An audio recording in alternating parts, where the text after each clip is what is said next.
नमस्कार। आज महाअष्टमी। ये महाअष्टमी यानी कई दिनों से कह रहा हूँ दुर्गा पूजा यहाँ बंगाल में बहुत ही प्रमुख उत्सवों में से एक बोलना भी गलत होता है। ये शायद सबसे प्रमुख उत्सव। तो दुर्गा पूजा अभी सुनाई दे रहा था पीछे, ढाक बजाते हैं, पूरा एकदम त्योहार होता है, सब इसमें उलझे हुए रहते हैं। तो महाअष्टमी पूजा का क्रिसेंडो है, एकदम वो बीच का समय है जहाँ सब उत्सव सबसे ज़्यादा अपना अपना चट्टान पे पहुँचा हुआ है। सब कोई तैयारी हो चुका है और सब इसके बाद धीरे धीरे अष्टमी के बाद नवमी दशमी हम समापन के तरफ जाते हैं पूजा के समय।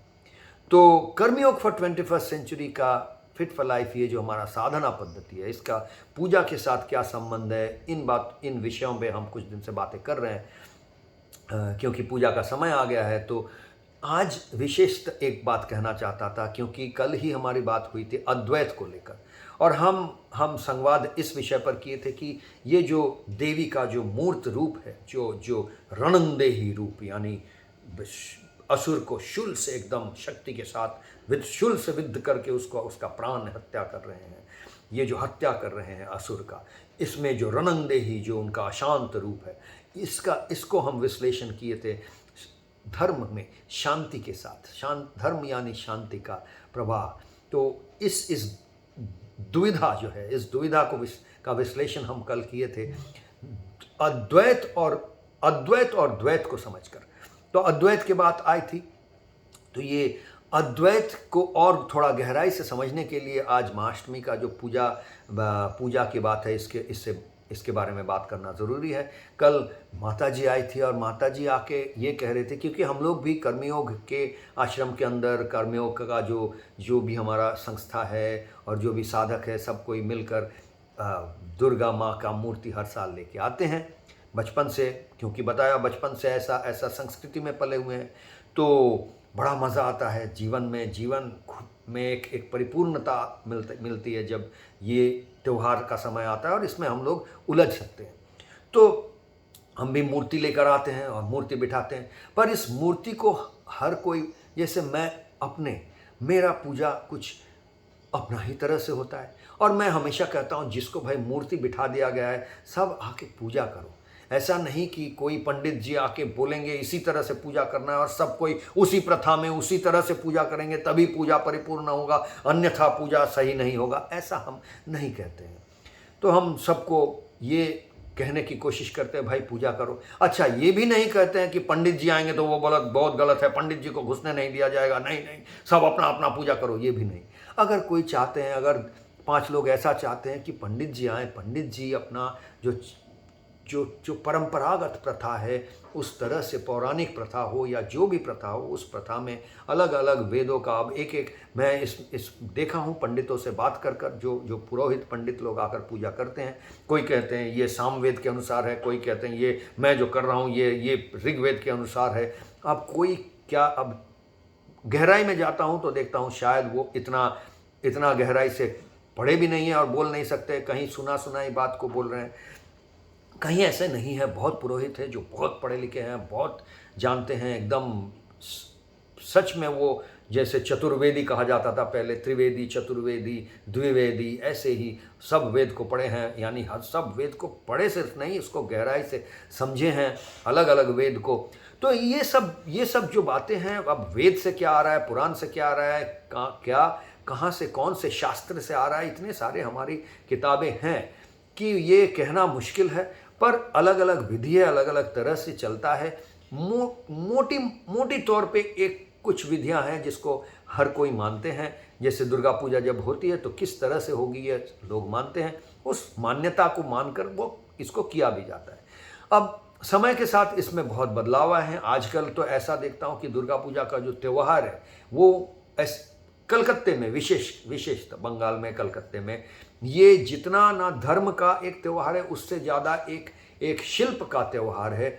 जो आर्टिस्ट हैं, जो शिल्पी लोग हैं, ये एकदम इतने बहुत महीनों से काम करते हैं और काम करके एक जो पंडाल यानी देवगृह जो बनाते हैं और उसमें देवता का जो मूर्ति रूप लेकर आते हैं, बड़ा इतना इतना खूबसूरत होता है, इतना सुंदर होता है। वो एक सौंदर्य का एक एक प्रतिमूर्ति होता है, क्योंकि उन शिल्पियों का जो साधना रहा है, जीवन साधना रहा है, वो उस इसमें उजागर कर देते हैं अपनी साधना का जो फल। तो ये एक एक वंडर ऑफ द वर्ल्ड होके खड़ा हो गया है। अभी अगर आप दुर्गा पूजा के समय कलकत्ते में आएंगे तो ये सब देखने को मिलता है। वैसे तो पैंडेमिक के लिए पिछला साल बंद था, ज़्यादा कुछ नहीं हो पाया था। इस साल फिर से हुआ है थोड़ा बहुत, लेकिन एकदम पहले की जो महिमा थी उसमें नहीं पहुंची है। आशा रहेगा कि पैंडेमिक से हम लोग गुजर जाएंगे तो ये अपने इससे भी पहले पुरानी जो महिमा आई थी उससे भी ज़्यादा महिमा तक पहुंच जाएगी। और यही कह रहा था कि ये पूजा का चरित्र पलट गया है। अभी शिल्प कला का एक बात आ गया है, और धर्म थोड़ा उसका जो ऐसे बहुत जगह देखा जाता है, मूर्त देवगृह कोने में छोटा सा एक मूर्ति बनाकर वहाँ पर पंडित जी जो आकर पूजा कर रहे हैं, क्योंकि पंडित जी बड़ा फूल माला देकर जो शिल्पी जो पवित्र मूर्ति बनाए हैं, वो मूर्ति में किस तरह से फूल डाल देते हैं, वो फूल 2 दिन बाद सूख जाता है, वो देखने में सुंदर नहीं लगता है। शिल्पी को ऐसा लगता है, पंडित को लगता है कि नहीं ये फूल माला ही पवित्र है, यही होना चाहिए। तो वहाँ पर भी इसलिए उन लोग एक अपने बीच में रफा कर लिए हैं, भाई छोटा मूर्ति लेके पंडित अपना पूजा करता है, शिल्पी अपना शिल्प का बड़ा या अलग सा मूर्ति बना लेता है जिसमें आलोक सज्जा होती है, जिसमें अलग अलग तरह की, उसमें आजकल मल्टीमीडिया यानी ऑडियो विजुअल, जो कान में लोग सुनेंगे, जो गाना सुनेंगे उसके लिए नए नए कॉम्पोजिशन होते हैं, नए गाने बनते हैं, और पूरा एक एक्सपीरियंस डिज़ाइन करते हैं जो शिल्पी लोग होते हैं, ये पूजा के पंडाल में या देवगृह जो बनाते हैं। तो वहाँ पर हम देखे हैं सब कोई, और इसको मान भी लिए हैं लोग, यही करते हैं कि एक अलग रूप पा गया है।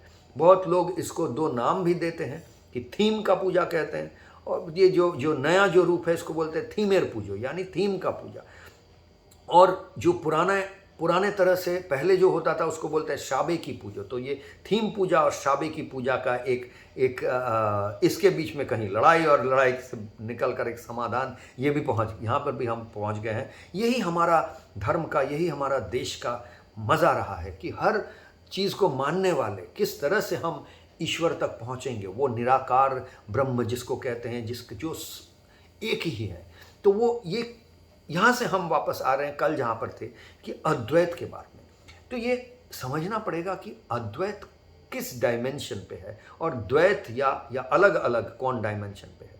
तो पहले भी मैं ये कह चुका हूँ कि जो हमारा तन प्राण मन चित्त यानी ठोस जागतिक डायमेंशन, तन हो गया शरीर मटेरियल, वहाँ से प्राण यानी एनर्जी शक्ति, तन प्राण ये हो गया एक डायमेंशन। इसके अंदर भी तन और प्राण 2 डायमेंशन, मटेरियल एंड स्पिरिचुअल। इसके बाद यहाँ से आ जाते हैं मन चित्त। मन यानी मानसिक और चित्त यानी चेतना का। तो ये चेतना का ये देख रहे हैं हम स्थूल से सूक्ष्म तक पहुँच रहे हैं। तन प्राण जो है इसको हम नाप सकते हैं, पकड़ सकते हैं, छू सकते हैं, वजन कर सकते हैं, फील कर सकते हैं, इसको अनुभव कर सकते हैं, ये सब बातें हैं। इसको मनश्चित्त जो है इसको हम छू नहीं सकते हैं, नाप नहीं सकते हैं, ये अनमैनिफेस्ट यानी इसका रूप नहीं है उस तरह से। तो इसको हम देख नहीं सकते हैं आँखों से, इसको छू नहीं सकते हैं, ऐसा है। तो ये 2 डायमेंशन है हमारा जीवन का भी। तो जीवन को कर्मयोग फॉर 21st सेंचुरी का फिट फॉर लाइफ ये जो प्रोग्राम है ये दोनों डायमेंशन को और दोनों में भी 2-2 करके बांट के 4 डायमेंशन को लेकर काम करते हैं। इसीलिए हम तन प्राण मन चित्त की बात करते हैं। तो यहाँ पे जो चित्त का जो डायमेंशन है इसमें भी ये 4 में को भी आप 400 में बांट सकते हैं। तो ये चित्त का जो है, चित्त में जो सबसे पवित्र सूक्ष्मतम जो डायमेंशन है, जो अंग है, उसको कहा जाता है निर्विकल्प चित्त। यानी वो अवस्था जिसमें आप, वही अवस्था है जहाँ पे आप 2 से आपको छुट्टी मिल जाती है। आप सेपरेशन यानी अलगपन से आपको छुटकारा मिल जाता है। आप अपने आप को किसी भी चीज़ से अलग नहीं महसूस कर पाते। देखिए जब जन्म हुआ था तब से हम अपने आप को अलग करके महसूस किए थे और उसी के ज़रिए हम जिए थे। जीवन मिला था हमको दुनिया से अलग करने पर ये जो डायमेंशन है प्योर चित्त, जो निर्विकल्प चित्त, इसको कहा जाता है प्योर कॉन्शियसनेस, या आप इसको पवित्र चित्त भी कह सकते हैं। तो ये पवित्र चित्त, पवित्र चेतना जो है, ये वो अवस्था है जो अवस्था में आप जिस चीज़ की साधना कर रहे हैं, जिस चीज़ को लेकर साधना कर रहे हैं, उसके साथ आप इतना एकात्म हो जाते हैं कि वो और आप अलग नहीं रहते हैं, आप बिल्कुल उसको एक अपने आप को वही समझते हैं। तो आप अगर वो निराकार, आप अगर ईश्वर की चिंता कर रहे हैं, ईश्वर की साधना कर रहे हैं, तो आप ईश्वर के साथ जब एक हो जाते हैं, वो जो एकात्म होने का जगह, उसी को कहा जाता है निराकार ब्रह्म। यानी आप ब्रह्म के साथ आपका आत्मा जो है वो एक हो गया। ये एक होने का, इसी अवस्था को पाने का जो जरिया है, यही हमारा कर्मयोग फॉर 21st सेंचुरी का फिट फॉर लाइफ प्रोग्राम का एक मूलभूत उद्देश्य है। स्पिरिचुअल डायमेंशन में, मटेरियल डायमेंशन में जो तन प्राण का डायमेंशन है, अंग है, उसमें हम सब अलग है। आप अलग, मैं अलग। अगर वहाँ पे हम बोले नहीं आप भी मैं भी, वहाँ पे हम सब एक होने का कोशिश करें तो बड़ा गड़बड़ हो जाएगा, क्योंकि वो उसका चरित्र ही एकात्मता का नहीं है, वो अलग अलग अलग अलग ही है। इतना है कि हम खून की भी जब बात करते हैं तो खून भी हमारा, सबका खून अलग है, ऐसा नहीं कि सबका खून एक है। हमारा सबका पवित्र चेतना जो है, चित्त जो पवित्र चित्त, निर्विकल्प चित्त जो हमारा ही एक अंग है, वो ही सबका एक है। उस डायमेंशन में जाकर हम सब एक है। वो जो हमारा उसका जो प्रवाह है, जिसके ऊपर हम सब खड़े हैं, वो जो है वो एक है। लेकिन खून, चमड़ा, ये वो, हमारा घर, हमारा जो भी जागतिक चीज़ है, इसमें हम सब अलग अलग अलग अलग ही है।